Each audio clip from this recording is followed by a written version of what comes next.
அது ஆவேசப்படுறதுக்கான இடம் இல்லையே. அப்போ விஜய் மீதே நீங்கள் செருப்பை கழட்டி வீசுவீங்கன்னா வடிவேல் வந்தால் செருப்பை கழட்டி அடிச்சுட்டு பண்ணுறாங்களா? தேமுதிக என்பது தேய்பிறை தான், இனி அது வளராது. விஜயகாந்துடைய மனிதாபிமானத்தை தான் போட்டுகிறார்களே தவிர அவருடைய அரசியல் பாதை யாரும் போட்டுருவீங்க. இவ்வளவு பேர் ஒரு அரசு நிர்வாகமே அங்க களத்துல இருந்து பண்ணது அப்படிங்கிறதெல்லாம் ஒரு பெரிய விஷயம் தான். நம்ம அதை பார்க்கணும். ஒரு முதலமைச்சராக மு.க. ஸ்டாலின் வருவதற்கு வாய்ப்பு தட்டி பறிக்கப்பட்டதை இவர் கூட்டணியில் இருந்து பால் நழுவி பழத்திலே விழாமல் போனதற்கு இவங்க தான் காரணம். அந்த புரட்சி தலைவர்கள் இருக்கக்கூடிய புரட்சி என்கிற சொல்லை எடுத்துக்கொண்டு கலைஞர் மீது இருக்கிற பற்று காரணமாக கலைஞர் என்கிற சொல்லை இணைத்து தான் அவர் புரட்சி கலைஞராகவே ஆனார். தன்னை குறிவைத்துதான் தான் அரசியலுக்கு வருகிற காரணத்தினால்தான் திராவிட முன்னேற்ற கழகத்தினுடைய அரசு இதை செய்கிறது என்று திமுக மீது அவருக்கு ஒரு மிகப்பெரிய கோபம் இருந்தது. பெரியாருக்கு என்ன நம்ம பீச்சிலேயே நம்ம அடக்கம் பண்ணியிருக்கோம் இல்லையே. பெரியார் இல்லாமல் தமிழ்நாட்டு அரசியல் உண்டா? அவர் மறைந்தே 50 வருடம் ஆகிவிட்டு இன்றைக்கும் பாஜக அலறுகிற ஒரு குரலாக இருக்கிறது. பெரியார் என்ற சொல்லை கேட்டாலே நாடாளுமன்றம் கூட நடுங்குகிறது. பிரேமலதா விஜயகாந்த் அவர்கள் ரொம்ப நல்லா விஜயகாந்த் அவர்களை இத்தனை நாள் பராமரித்து பார்த்து கொண்டார்கள் ஒரு மனைவியாக. ஆனால் ஒரு அரசியல் சார்ந்த ஒரு கட்சி தலைவியாக பொதுச் செயலாளராக அவருக்கு அந்த ஒரு கெப்பாசிட்டி இருக்கா அப்படிங்கிற கேள்வி இப்போ எழுந்திருக்கு. பிரேமலதாவுக்கு அரசியல் முதிர்ச்சி இல்லை.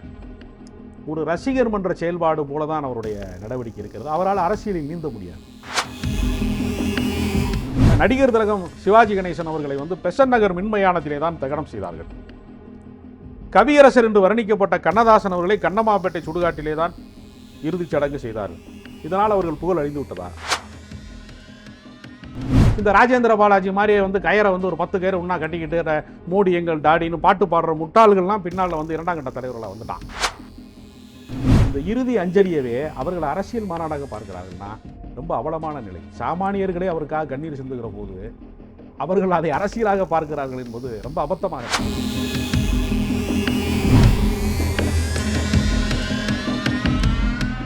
அக்காடு வாய்ஸ் நேயர்களுக்கு பிரபாகரனின் அன்பு வணக்கம். இன்றைய நிகழ்ச்சியில் தமிழக அரசியல் குறித்து பல்வேறு தகவல்களை நம்மோடு பகிர்ந்து கொள்வதற்காக பத்திரிகையாளர் ராஜகம்பீரன் அவர்கள் வருகின்றிருக்கார். வணக்கம் சார். வணக்கம். எப்படி இருக்கீங்க? நல்லா இருக்கிறேன். ஒரு மகிழ்ச்சியான தருணம் அப்படிங்கிறத தாண்டி ஒரு துக்கமான தருணம் ஒரு 2-3 நாட்களாக தமிழக அரசியலில் நிலவிட்டு இருக்கு. குறிப்பாக விஜயகாந்த் அவர்களுடைய இழப்பு அப்படிங்கிறது பெரும்பாலான வெகுஜன மக்கள் ரொம்பவே வருத்தப்பட்டு கண்ணீர் சிந்தியதெல்லாம் நம்ம பார்த்தோம். உடனடியாக இப்போ அரசியல் களம் சூடு பிடித்திருக்கிறது அப்படின்னே சொல்லணும். ஒரு வெற்றிடம் தான். என்னதான் சொன்னாலும் வாக்கு வங்கி குறைந்திருக்கிறதுன்னு சொன்னாலும் விஜயகாந்த் அவர்கள் தமிழக அரசியலில் இல்லாதது அப்படிங்கிறது ஒரு குறிப்பிடத்தக்க அளவில் ஒரு வெற்றிடம் அப்படின்னு தான் சொல்லணும். நான் இங்கிருந்து தொடங்கணும்னு நினைக்கிறேன். குறிப்பாக விஜயகாந்த் தேமுதிக மற்றும் திமுகவினுடைய உறவு அப்படிங்கிறது கடந்த காலங்களில் எப்படி இருந்திருக்கிறது, இனி எப்படி இருக்க போகுதுன்னு நீங்கள் பார்க்குறீங்க? விஜயகாந்த் அவர்கள் அடிப்படையிலேயே கலைஞர் மீது பற்று கொண்டவர். தன்னுடைய திருமணத்தையே கலைஞர் தலைமையில் தான் நடத்த வேண்டும் என்று விருப்பப்பட்டு அவர் முதலமைச்சராக இருந்தபோது கலைஞர் அவர்கள் தான் அவருடைய திருமணத்தையே நடத்தி வைக்கிறார்.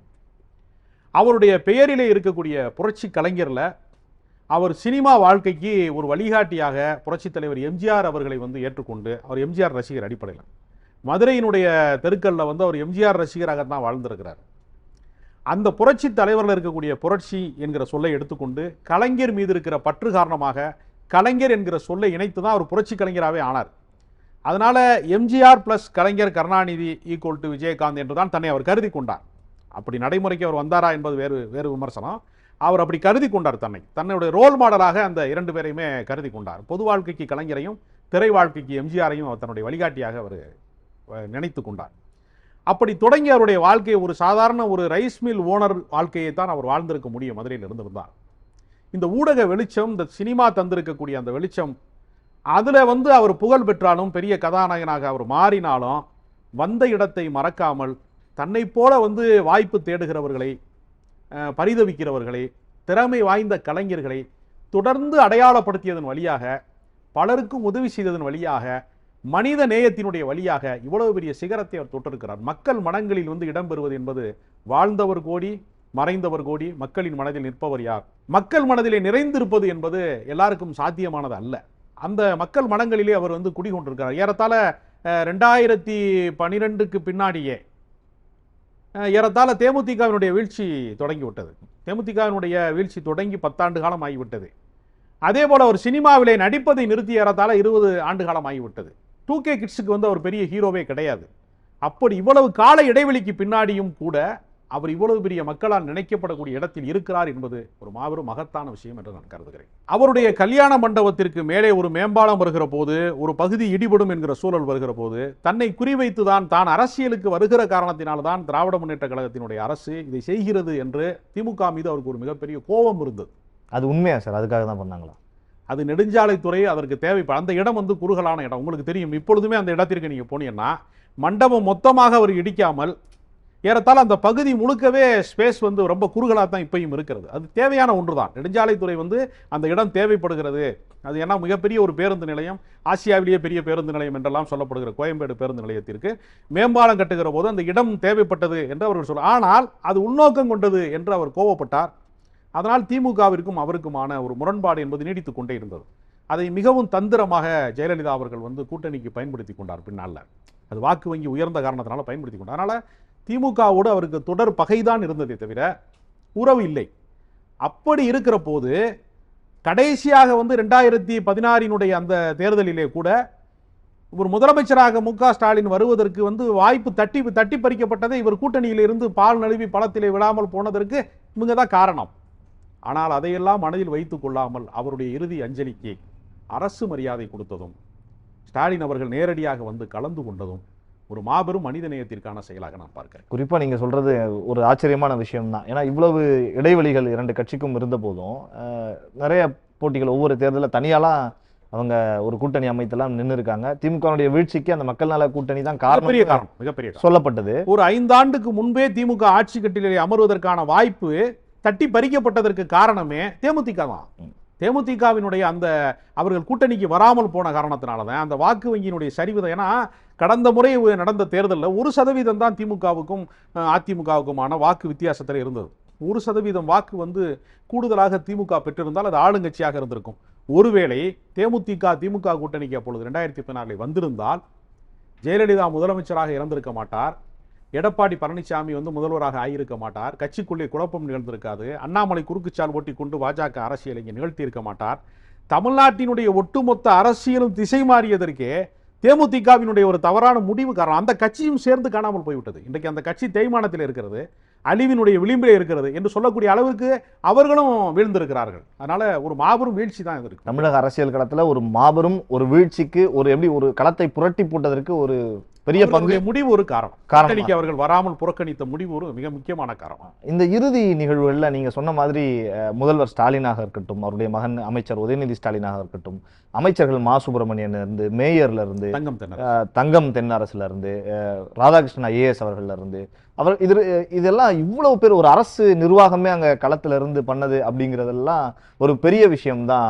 நம்ம அதை பார்க்கணும். அதை நீங்க ஒரு அரசியல் பார்வையாளராக எப்படி பார்க்குறீங்க இந்த ஒரு பணி? அது மக்கள் அபிமானத்திற்கு அவர்கள் மரியாதை கொடுத்திருக்கிறார். மக்கள் ஒருவரை பேரன்பாக நேசிக்கிறார்கள் என்றால் அந்த நேசிப்பிற்கு குறுக்கே அரசு எந்திரம் வரக்கூடாது என்கிற காரணத்தினாலதான் அந்த இறுதி ஊர்வலத்தினுடைய அலங்காரம் மற்ற செலவுகளை எல்லாம் மாநகராட்சியை ஏற்றுக்கொண்டது.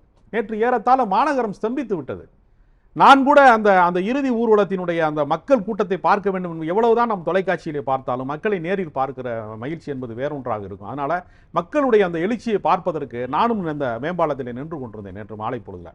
ஒரு மிகப்பெரிய ஒரு கிளர்ச்சியான ஒரு விஷயமாக இருந்தது. ஏனென்றால் மிகப்பெரிய தலைவர்களுக்கு மட்டும்தான் இது மாதிரியான மக்கள் கூடுவார்கள். அந்த இடத்திற்கு வந்து விஜயகாந்த் வந்திருக்கிறார் என்பது ஒரு ஆச்சரியமான விஷயம் தான். குறிப்பா இன்னொன்னு ஒரு புறம் இதை பாராட்டப்பட்டாலும் மெரினாவில் இடம் அப்படிங்கிற ஒரு கோரிக்கை எல்லாம் வைக்கப்பட்டது. அது சட்ட ரீதியான ஏதாவது சிக்கல் இருக்கா சார்? அது மெரினாவில் யாரையுமே புதைக்க கூடாது என்று ஏற்கனவே உயர்நீதிமன்றத்திலே தடை இருக்கிறது. ஏனென்றால் அது வந்து ஒரு விதிவிலக்காக அண்ணா அவர்களுடைய மரணத்திலே தொடங்கியது. பின்னாளிலே அது எம்ஜிஆர், ஜெயலலிதா, கலைஞர் என்று அதனுடைய நீட்சி தொடர்வது என்பது நல்ல விஷயம் அல்ல. தலைவர்களை நாம் போற்றுகிறோம். நடிகர் திலகம் சிவாஜி கணேசன் அவர்களை வந்து பெசன் நகர் மின்மயானத்திலே தான் தகனம் செய்தார்கள். கவியரசர் என்று வர்ணிக்கப்பட்ட கண்ணதாசன் அவர்களை கண்ணமாப்பேட்டை சுடுகாட்டிலே தான் இறுதிச் சடங்கு செய்தார்கள். இதனால் அவர்கள் புகழ் அழிந்து விட்டதா? நீங்கள் வந்து எந்த திரைப்படம் நீங்கள் பார்த்தாலும் சிவாஜி கணேசனை கழித்து விட்டு ஒரு நடிப்பை நீங்கள் சிந்திக்க முடியுமா? நீங்கள் எவ்வளவு பாடல்களை கேட்டாலும் காற்று மண்டலத்திலே கண்ணதாசனுடைய கவிதைகளை கலந்திருக்கிற அந்த கவிதைகளை இல்லாமல் நீங்கள் ஒரு பாடலை கேட்டுவிட முடியுமா? நம்முடைய மூச்சு காற்றிலே அவர்கள் கலந்திருக்கிறார்கள். அதனால கலைஞர்களுக்கு வந்து நினைவிடம் என்று அல்ல, ஒவ்வொரு மனிதனுடைய நினைவுக்குள்ளேயும் அவர்கள் இருக்கிறாங்க. ஒரு பாடல் ஒலிக்கிற போதெல்லாம் கண்ணதாசன் நினைவு வரும், ஒரு சிறந்த படம் பார்க்கும் போதெல்லாம் சிவாஜி கணேசனுடைய நினைவு வரும். அதனால அவர்கள் நினைவுகளில் வந்து எப்பொழுதுமே வாழ்ந்து கொண்டே இருப்பார்கள். அதனால இந்த மாதிரியான நினைவிடத்தின் வழியாகத்தான் என்பதெல்லாம் ஒரு தவறான முன்னுதாரணம். பெரியாருக்கு என்ன நம்ம பீச்சிலேயே வந்து நம்ம அடக்கம் பண்ணியிருக்கோம் இல்லையே. பெரியார் இல்லாமல் தமிழ்நாட்டு அரசியல் உண்டா? அவர் மறைந்தே 50 வருடம் ஆகிவிட்டு இன்றைக்கும் பாஜக அலறுகிற ஒரு குரலாக இருக்கிறது. பெரியார் என்ற சொல்லை கேட்டாலே நாடாளுமன்றம் கூட நடுங்குகிறது. அந்த அளவுக்கு டெரராக இருக்கார். அவர் என்ன செஞ்சிட்டாரு? ஏதாவது வன்முறையில் இறங்கினாரா? வெடிகுண்டு வீசி இருக்கிறாரா? ஒன்றுமே இல்லை. உண்மைகளை பேசி இருக்கிறார், பகுத்தறிவை பேசி இருக்கிறார். அதனால அது பெரிய விஷயம் அல்ல என்று நான் கருதுகிறேன். இனி வரக்கூடிய நாட்கள் விஜயகாந்திற்கு முன்பு விஜயகாந்திற்கு பின்பு அப்படின்னு தமிழக அரசியல் பிரிக்க வேண்டிய சூழ்நிலை இப்போ வந்திருக்கு. பிரேமலதா விஜயகாந்த் அவர்கள் ரொம்ப நல்லா விஜயகாந்த் அவர்களை இத்தனை நாள் பராமரித்து பார்த்து கொண்டார்கள் ஒரு மனைவியாக. ஆனால் ஒரு அரசியல் சார்ந்து ஒரு கட்சி தலைவியாக பொதுச் செயலாளராக அவருக்கு அந்த ஒரு கெப்பாசிட்டி இருக்கா அப்படிங்கிற கேள்வி இப்போ எழுந்திருக்கு. குறிப்பாக ஏன்னு சொன்னால், இந்த இறுதி ஊர்வல நிகழ்ச்சி முடிந்த பிறகு அவங்க பேசினப்ப நிறைய பேருக்கு நன்றி சொன்னாங்க. அதில் ஒரு வார்த்தைகள் கொஞ்சம் அவங்க அது எப்படி பேசினாங்கன்னு தெரியல. அதெல்லாம் பேசுகிறப்ப கேட்குறப்ப இவங்க எப்படி ஒரு கட்சியை இனி வழிநடத்த போகிறாங்க அப்படிங்கிற மாதிரியான ஒரு பேச்செல்லாம் அடிப்படுது மக்கள் மத்தியில். நீங்கள் எப்படி பார்க்குறீங்க அந்த ஒரு விஷயத்தை? பிரேமலதா விஜயகாந்த் அவர்கள் வந்து ஏறத்தாழ மக்கள் விரும்பாத ஒரு இடத்தில் இருக்கிறார். இறுதி ஊர்வலம் நடக்கிற போது எல்லாரும் கண்ணீரோடு அதை பார்த்து கொண்டிருக்கிற போது இந்த ஊர்வலத்திலே 15 லட்சம் பேர் கலந்து கொண்டார்கள் என்கிற பெருமிதம் அடைவதற்கான வாய்ப்பாக அதை கருதி கொள்கிறார். அவர் நன்றி தெரிவித்தது கூட தவறில்லை. இரங்கல் கூட்டத்தில் வந்து அது வந்து கட்சி மாநாடு அல்ல, ஒரு இரங்கல் கூட்டம், ஒருவர் இல்லாமல் போய்விட்டார் என்கிற துயரத்தில் மக்களே இருக்கிறார்கள். ஆனால் அவருக்கு மனைவியாக இருக்கிறவர் என்ன செய்கிறார்னா, ஒரு ஆரவாரமான பெருங்குரல் எடுத்து பேசுகிறார். அப்படி பேசியதோடு இல்லாமல் எல்லாரும் நம்ம ஒன்று கூடிய இந்த நன்னாளில்ங்கிறார். இடையில அது வாய் தவறி அந்த சொல்லை சொன்னாரா என்று தெரியவில்லை. ஆனாலும் அவருடைய ஆழ்மனதிலே வந்து ஒருவேளை கேப்டன் இருந்து நமக்கு தொல்லை இல்லாமல் போய்விட்டார் என்று நினைத்து விட்டாரா என்ன தெரியல. நன்னாளில்ங்கிற வார்த்தையை அவர் பயன்படுத்தி இருக்கக்கூடாது. அப்புறம் வந்து இதை தேர்தல் களமாக பார்த்து நாம் வந்து அவருடைய கனவை நிறைவேற்றுவோம், நாம் வெற்றி பெறுவோம் என்றெல்லாம் அவர் அந்த இடத்தில் பேசியிருக்க வேண்டிய அவசியம் இல்லை. ஏனென்றால் விஜயகாந்த் அவர்கள் வந்து சுய நினைவற்று இருக்கிற போது அவசரமாக வந்து தன்னை பொதுச் செயலாளராக அவர் அறிவித்துக் கொண்டார். அது வந்து இந்த காக்கா வடையை தூக்கிட்டு போயிருந்த மாதிரி அந்த கட்சி யாரும் தூக்கிட்டு போயிடுவாங்களா என்னன்னு தெரியல. அந்த கட்சிக்குள்ள யாருமே இல்லைப்ப. அந்த கட்சிக்குள்ள நிர்வாகம் என்று இவர்கள் முழுக்க இவர்களுடைய ஆதிக்கத்தின் கீழே அது உருவாகிவிட்டது. விஜயகாந்தை உருவாக்குவதற்கு யாரெல்லாம் பாடுபட்டார்களோ, அது இப்ராஹிம் ராவத்தராக இருக்கலாம், அல்லது வந்து அவருடைய திரைப்பயணத்தில் எத்தனையோ பேர் இருந்தாங்க, அவங்க அத்தனை பேரையுமே இல்லாமல் செய்தவர் பிரேமலதா என்று அவர்கள் அனைவருமே சொல்றாங்க. அப்படி இருக்கிற போது ஒரு குடும்ப ஆதிக்கம், அதாவது கோடாரி காம்பு வந்து சொல்லுவாங்க இல்லையா, ஒரு மரத்திலிருந்து அது உருவாக்கப்பட்டாலும் அந்த மரத்தை வெட்டி வீழ்த்துவதற்கு அது பயன்படுகின்ற மாதிரி இப்ராஹிம் ராவத்தர் தான் பெண் பார்த்து ஒரு திரைப்பட நடிகையோடு தீவிர காதலோடு இருந்த விஜயகாந்த் அவர்களுக்கு வந்து ஒரு குடும்ப பாங்கான ஒரு வாழ்க்கை அமைக்கப்பட வேண்டும், கலை வாழ்க்கையும் இதையும் பிரிக்க வேண்டும்னு சொல்லி மிகவும் சிரமப்பட்டு அவருக்கு ஒரு திருமணம் பண்ணி வைத்த எல்லாமே அவர் தான் பார்த்துருக்கிறாரு. ஆனால் அவரே வந்து நெடுங்காலம் புறக்கணிக்கப்பட்டவராக அவர் வந்திருக்கார். நாகரிகம் கருதி அவர் அதை வெளியே சொல்லலை. இப்பொழுதும் கூட உயிரோடு இருக்கக்கூடிய வசனகர்த்தா லியாகத் அலி கான் போன்றவர்கள்லாம் அது குறித்த ஆதங்கத்தை வந்து பல இடங்களில் சொல்கிறாங்க. அதனால் பிரேமலதாவுக்கு வந்து அரசியல் முதிர்ச்சி இல்லை, ஒரு ரசிகர் மன்ற செயல்பாடு போல தான் அவருடைய நடவடிக்கை இருக்கிறது. அவரால் அரசியலில் நீந்த முடியாது. ஒரு தனி மனித பிம்பத்தை வைத்துக்கொண்டு நீங்கள் வந்து தொடர்ந்து அரசியல் செய்வது அப்படிங்கிறது வந்து சாத்தியமே கிடையாது. அப்படி என்றால் எம்ஜிஆரினுடைய மனைவியாக இருந்த ஜானகி ராமச்சந்திரன் வந்து இந்த நாட்டினுடைய முதலமைச்சராக ஏன் நீடிக்க முடியவில்லை? சிறிது காலம் இருந்தாங்க, அவர்கள் ஏன் கட்சி நடத்த முடியவில்லை? அது வந்து கட்சி நடத்துறது அவ்வளோ எளிது கிடையாது. குடும்பம் நடத்துறதும் கட்சி நடத்துறதும் ஒன்றும் கிடையாது. குடும்ப தலைவியாக இருக்கிற காரணத்தினாலேயே கட்சிக்கு தலைவியாகி விடலாம் என்று சொன்னால் ரொம்ப பெரிய அது வேடிக்கையான விஷயம். அவர்களுக்கு அந்த அரசியல் முதிர்ச்சி இல்லை. அவங்க நடந்து கொண்ட முறை காரணமாகத்தான் அந்த மக்கள் நல கூட்டணி மாபெரும் தோல்வியை அடைஞ்சு. அதனால தேமுதிக என்பது தேய்பிறை தான், இனி அது வளராது. விஜயகாந்துடைய மனிதாபிமானத்தை தான் போட்டுகிறார்களே தவிர அவருடைய அரசியல் பாதை யாரும் போட்டுறவில்லை. திமுக அதிமுகவுக்கு மாற்றுன்னு அவர் வந்தார். அவரால் என்ன செய்ய முடிஞ்சு? வாக்கு வங்கியை உருவாக்கினார். 8% முதல் தேர்தலை கொண்டு வந்தார். அடுத்த தேர்தலில் 10% வளர்ச்சி அடைஞ்சிச்சு. அவர் என்ன செஞ்சார்? அதுக்கு அடுத்து அதிமுகவில் போய் அவர் கூட்டணி வச்சார். அதுவே ஒரு விருப்பம் இல்லாமல் தான் போனார். திமுக அதிமுகவுக்கு மாற்று என்கிற விஷயம் அங்கேயே முடிஞ்சு போச்சு. சரி, அதிமுகவோடு ஒரு 100 நாட்கள் கூட அவரால் வந்து இணக்கமான பயணத்தை செய்ய முடியல. ஜெயலலிதாவோட அவருக்கு கடுமையான ஒரு மோசமான முரண்பாடு ஏற்பட்டுச்சு. சட்டமன்றத்தில் நம்ம பார்த்தோம் அந்த காட்சியை. நாக்கையை துருத்தக்கூடிய அளவுக்கு கோவப்பட்டார் அவர்.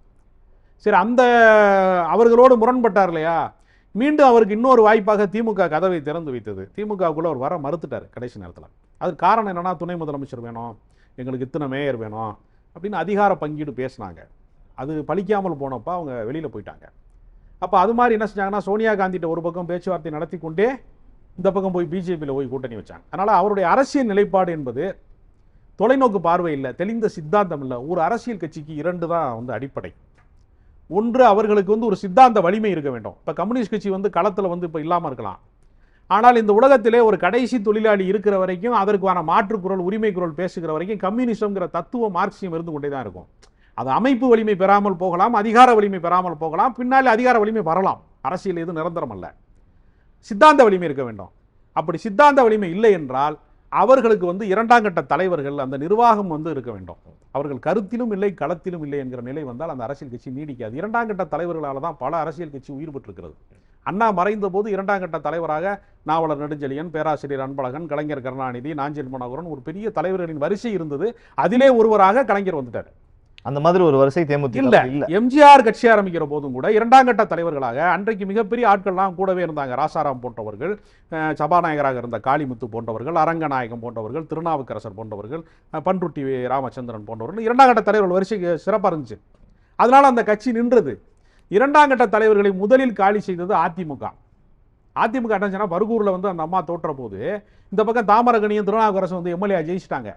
அந்த கோபத்தில் அந்த அம்மா என்ன பண்ணாங்கன்னா, கே சார் போன்றவங்களாம் ஜெயிச்சாங்க. அந்த கோபத்தில் அந்த அம்மா என்ன பண்ணாங்கன்னா, இரண்டாம் கட்ட தலைவர்களே இல்லாத ஒரு சூழ்நிலை உருவாக்குனதுனால தான் இந்த ராஜேந்திர பாலாஜி மாதிரி வந்து கயிறை வந்து ஒரு 10 கயிறு ஒன்றா கட்டிக்கிட்டு மோடி எங்கள் டாடின்னு பாட்டு பாடுற முட்டாள்கள்லாம் பின்னால் வந்து இரண்டாம் கட்ட தலைவர்களாக வந்துட்டான். அப்போ இரண்டாம் கட்ட தலைவர்கள் உருவாகவில்லை அந்த அரசியல் கட்சி. அதனால தான் அந்த அரசியல் கட்சியில் எடப்பாடி பழனிசாமி மாதிரி திராவிடம்னா எனக்கு என்னென்ன தெரியாதுன்னு சொல்லக்கூடிய தத்திகள்லாம் தலைவர்கள் ஆனதுக்கு அதுதான் காரணம். அப்போ அந்த அரசியல் கட்சி அடுத்த கட்டத்துக்கு பயணிக்க முடியாமல் திணறி ஒரு இடத்துல நிற்கிது. அது வாக்கு வங்கி இருக்கிற அரசியல் கட்சி தான். ஆனால் அது அடுத்த கட்டத்திற்கு பயணிக்க முடியாத கட்சியாக இருக்கிறதுக்கு அது அவங்களாலே முடியல. இருக்கிற அதிமுக முடியல. ஆனா இந்த கட்சியில் அப்படி கிடையாது. எல்லாருமே வந்த இரண்டாம் கட்ட தலைவர்கள் எல்லாருமே மாஃபா பாண்டியராஜன்ல இருந்து எல்லாருமே வந்து சந்திரகுமார் எம்எல்ஏல இருந்து பல பேர் அதை விட்டு ஓடிட்டாங்க.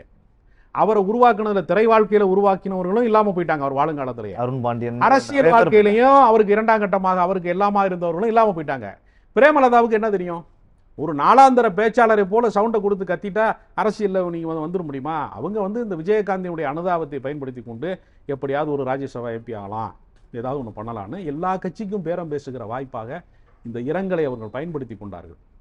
இந்த இறுதி அஞ்சலியவே அவர்கள் அரசியல் மாநாடாக பார்க்கிறார்கள்னா ரொம்ப அவலமான நிலை. சாமானியர்களே அவருக்காக கண்ணீர் சிந்துகிற போது அவர்கள் அதை அரசியலாக பார்க்கிறார்கள் என்பது ரொம்ப அபத்தமாக இருக்கு. வருந்தத்தக்க ஒரு நிகழ்வு தான். நிச்சயமா இந்த இறுதி நிகழ்ச்சிகள்லாம் நடந்தப்ப அப்போ ஒரு பெரிய சம்பவம் என்னன்னா, விஜய் அவர்கள் விஜயினுடைய வளர்ச்சிக்கு வந்து விஜயகாந்த் ஆரம்ப காலகட்டத்தில் வந்து உதவி பண்ணாரு. விஜயகாந்துக்கு வந்து எஸ் ஏ சந்திரசேகர் அவர் உதவி பண்ணார், அதனால வந்து பண்ணாரு இப்படிங்கிற மாதிரியான பேச்செல்லாம் இருக்கு. ஆனால் விஜய் வரப்ப விஜயினுடைய இந்த மாதிரி கார் கண்ணாடி உடைக்கப்பட்டது, செருப்பு வீசப்பட்டது அப்படிங்கிற பேச்செல்லாம் அடிப்படுது. அது அங்கு இருந்தவர்களுக்கு தான் விஷயம் என்னங்கிறது தெரியும். ஏன் விஜய் மேல என்ன கோபம் அங்க இருந்த விஜயகாந்தினுடைய தொண்டர்களுக்கும் ரசிகர்கள்? அதாவது தொடர்ச்சியாக தோல்வி படங்களிலே வந்து நாளைய தீர்ப்பிலே அறிமுகமான நாளிலிருந்து தொடர்ந்து தோல்வி படங்களை தந்து கொண்டிருக்கிற விஜய் அவர்களுக்கு எஸ் ஏ சந்திரசேகர் வந்து போய் அன்றைக்கு வந்து புகழின் உச்சியில் இருந்த மார்க்கெட்டில் வந்து பீக்கில் இருந்த விஜயகாந்த் அவர்கிட்டத்தில் தம்பிக்காக ஒரு படம் நடிச்சு கொடுங்க, கெஸ்ட் ரோல் பண்ணி கொடுங்கிறப்ப செந்தூர பாண்டிங்கிற படத்தில் நடிக்கிறார்.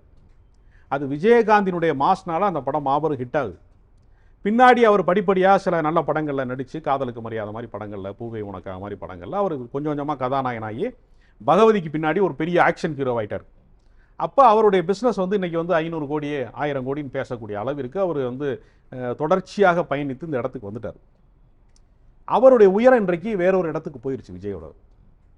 இப்பயும் வந்து அவங்க என்ன நினைக்கிறாங்கன்னா, அதாவது தான் விஜயகாந்த் வளர்ந்து அவதை உருவாக்கினவங்களுக்கு விசுவாசமாக வந்து அவங்க இருக்க மாட்டாங்களாம். ஆனால் விஜய் அவங்களுக்கு ரொம்ப விசுவாசமாக இருக்கணும் அப்படின்னு அவங்க எதிர்பார்க்குறாங்க. அவருடைய மகனுடைய பட ஆடியோ வெளியீட்டு விழாவுக்கு, படத்தோட ப்ரொமோஷனுக்கெல்லாம் விஜய் வரலை, அவர் அழைத்தும் வரலை, அப்படி போன்ற சில மன வருத்தங்கள் அவர்களுக்குள்ளே இருக்கிறது. அது சினிமாவில் வளர்ச்சி பெற்றவர்கள் வந்து தொடர்பு இல்லைக்கு அப்பால் போயிடுவாங்க. இன்றைக்கி வந்து காதல் கோட்டைன்னு மாபெரும் ஹிட்டு கொடுத்த அகத்தியன்ட்ட வந்து அஜித் ஃபோன் நம்பர் இருக்குன்னு நீங்கள் நம்புறீங்களா? கான்டாக்ட்லேயே இருக்க மாட்டேன். இருக்காது. இதுதான் சினிமாவோட இயல்பு. சினிமாவில் வந்து நான் வளர்த்து விட்டேன், நான் தான் தொடங்கி வச்சேன் அப்படின்னு சொல்கிறதெல்லாம் விஜயகாந்த் போன்ற அபூர்வமான மனிதர்கள், அவங்களுக்கு கூட நல்ல குடும்பம் அமையல பாருங்கள்.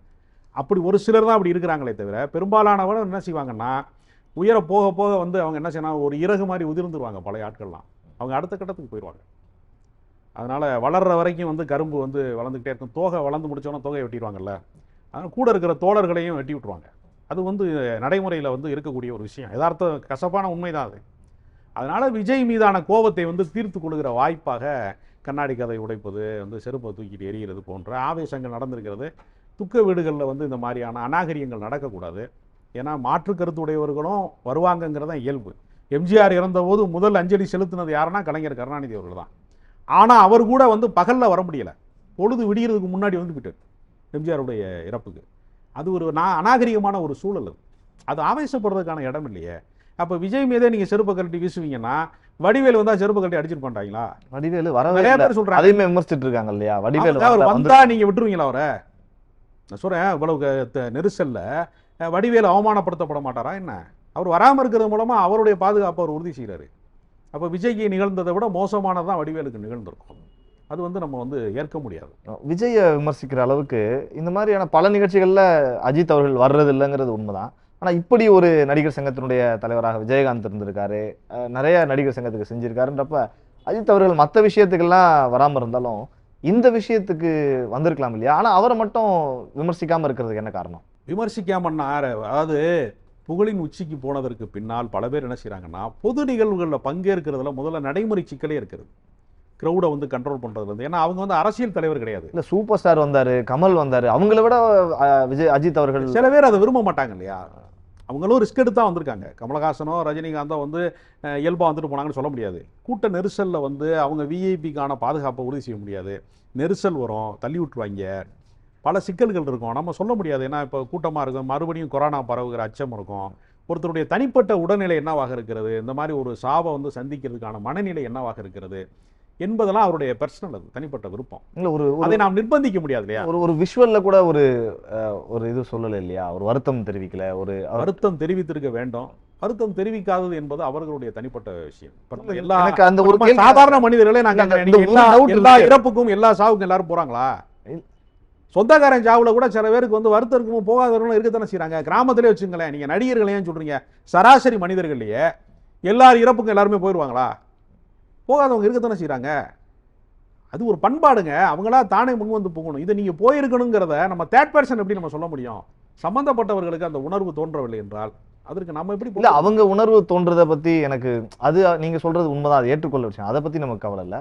ஆனா வெகுஜனத்திலிருந்து இந்த ரசிகர்கள் மக்கள் விஜய் வந்ததை ஒரு விமர்சனமாகவோ வடிவேல் வராத ஒரு விமர்சனமாகவோ வைக்கிறாங்க. அஜித் அப்படிங்கிறவரை பத்தி விமர்சனம் வைக்க தயங்குறது ஏன்? அது எதுவும் ஊடகங்கள்ல வர்றது இல்லை. அஜித்துக்கும் விஜயகாந்துக்கும் நேரடியாக எந்த தொடர்பும் கிடையாது. ஏன்னா விஜயோட வளர்ச்சிக்கு இவர் காரணமா இருந்திருக்கிறாரு. இன்னொன்று, விஜயகாந்த் என்கிற மனிதர் வந்து சிறந்த நடிகராக வந்து மக்கள் போய் சேருவதற்கு, சட்டமுறை இருட்டறையில் தொடங்கி புகழ் வெளிச்சம் உருவாவதற்கு எஸ் சந்திரசேகர் வந்து ஒரு காரணமாக இருந்திருக்கார். அதனால அவர்களுக்குள்ள இருக்கக்கூடிய உறவு காரணமாக விஜய் எதிர்பார்ப்பதில் ஒரு நியாயம் இருக்கிறது. அஜித்துக்கு இவருக்கும் பெரிய தொடர்பு கிடையாது. அதனால் அவர் என்ன சூழலில் இருக்கார், எந்த நாட்டில் இருக்கிறாரு, எதனால் வர முடியாத சூழல் இருக்கார் என்பதை அவர் தான் விளக்க வேண்டும், நாம் சொல்லக்கூடாது. நிகழ்ச்சியினுடைய இறுதி கேள்வியாக கேட்க விரும்புகிறேன். வரக்கூடிய இந்த நாடாளுமன்ற தேர்தல், நீங்கள் இப்போ பிரேமலதா அவங்களுடைய அரசியல் பலம் இதெல்லாம் சொன்னீங்க. வரக்கூடிய நாடாளுமன்ற தேர்தலில் விஜயகாந்தினுடைய தேமுதிக கட்சி எந்த பக்கம் போகக்கூடிய வாய்ப்பு இருக்குது அப்படின்னு நீங்கள் நினைக்கிறீங்க இன்றைக்கி இருக்கிற சூழலில்? தமிழ்நாட்டு அரசியல் சூழ்நிலையில் வெற்றிடம் எங்கே இருக்கிறது அப்படின்னா பாஜக தான் இருக்குது, வேறு யார்கிட்டையுமே இல்லை. யாராவது வந்து நம்மளை வந்து சவாரியில் தூக்கி கொண்டு போக மாட்டார்களா, யார் தோளிலாவது சவாரி செல்ல முடியாதா என்கிற இடத்துல வந்து இருக்கக்கூடிய ஒரே அரசியல் கட்சியாக பாஜக இருக்கிறது. திமுகவிற்கு வாக்கு வங்கி இருக்கிறது, அதிமுகவிற்கும் வாக்கு வங்கி இருக்கிறது. அப்போ இவர்களுடைய வாக்கு வங்கி என்பது 10% படிப்படியாக சரிந்து 2.5%, 2% கீழே போயிடுச்சுங்கிறாங்க. இப்போ இவர்களுடைய இடத்துல தான் பாஜகவும் இருக்குது. தேமுதிகவினுடைய வாக்கு வங்கி என்னவோ 1%, 2% வந்துருச்சு இல்லையா, இப்போ கீழே இறங்கிருச்சு இல்லையா, அந்த இடத்துல தான் பாஜக இருக்குது. அதனால சமதளத்தில் இருக்கிறது பாஜக தான். அதனால் தேமுதிகவிற்கு இந்த அரசியல் கட்சியை காட்டி, இந்த அனுதாபத்தை காட்டி ஏதாவது பெற்றுக்கொள்ள முடியும் என்றால் பாஜகவிட தான் பெற்றுக்கொள்ள முடியும். திமுகவிற்கு வந்து அப்படி வழங்கி பழக்கமில்லை என்கிற காரணத்தினால அவர்கள் அந்த பக்கம் வரமாட்டார்கள். மரியாதை செய்வார்களை தவிர அவர்களுக்கு அதுக்கான பணமோ தேர்தலுக்கான நிதிகளையோ கொடுத்து இவர்களை தாஜா செய்யக்கூடிய இடத்தில் திமுக இல்லை. அதிமுகவும் என்னன்னா, வாக்கு வங்கி இருக்கிற காரணத்தினால அவர்கள் கட்சிக்காரர்களை வைத்துக்கொண்டு அந்த கட்சியை ஸ்ட்ராங் பண்ணுறதுக்கான வேலையை தான் எடப்பாடி பழனிசாமி பார்ப்பாரே தவிர, அவர் வேஸ்ட் லக்கேஜ்னு பாஜகவே இறக்கி விட்டு போயிட்டார். இன்னொரு வேஸ்ட் லக்கேஜாக தேமுதிக அவர் தூக்கி சுமப்பாரு நான் நம்பலை. அதனால் தேமுதிக பாஜக கூட்டணி தான் இதுக்கு சரியான கூட்டணியாக இருக்க முடியும். ஏன்னா 2 பேருக்குமே எதிர்காலம் இல்லை அரசியலில். அதனால் மத்திய அரசாங்கத்தில் வந்து பாஜக இருக்கிறதுனால தேர்தல் செலவினங்களை நாங்கள் பார்த்து கொடுக்குறோம், உங்களுக்கு அதிக சீட்டுகள் தருகிறோம் அப்படிங்கிற கணக்கில் வருவாங்க. அதனால் சுதீஷ் ஒரு இடத்துல போட்டிடுவார், பிரேமலதா போட்டிடுவாங்க. அப்புறம் கட்சியில் முகங்களே கிடையாது, இரண்டாம் கட்ட தலைவர்கள்னு மக்களுக்கு அறிமுகமான முகங்கள் கிடையாது. யாரெல்லாம் வசதி படைத்தவர்களோ அவர்களுக்கு ஒரு சிலருக்கு சீட்டு கொடுப்பாங்க. அதனால் அதிக சீட்டு பேரம் பேசுவதற்கு பாஜகவை தவிர்த்துட்டு வேறு போக்கிடம் தேமுதிகவிற்கு இல்லை. தமிழக அரசியலில் விஜயகாந்த் அவருடைய மரணம் குறித்து, குறிப்பாக அவருடைய மரணத்திற்கு பின்பு தமிழக அரசியல் சூழல் எப்படி இருக்கும் அப்படின்னு பல்வேறு தகவலை எங்களோடு வந்து பகிர்ந்து கொண்டீர்கள். உங்களுக்கு அக்கார்டு வாய்ஸ் நேயர்கள் சார்பாகவும் இந்த பிரபாகரன் சார்பாகவும் மனமார்ந்த நன்றிகள். நன்றி. அக்கார்ட் வாய்ஸ், இது மக்களின் வாய்ஸ்.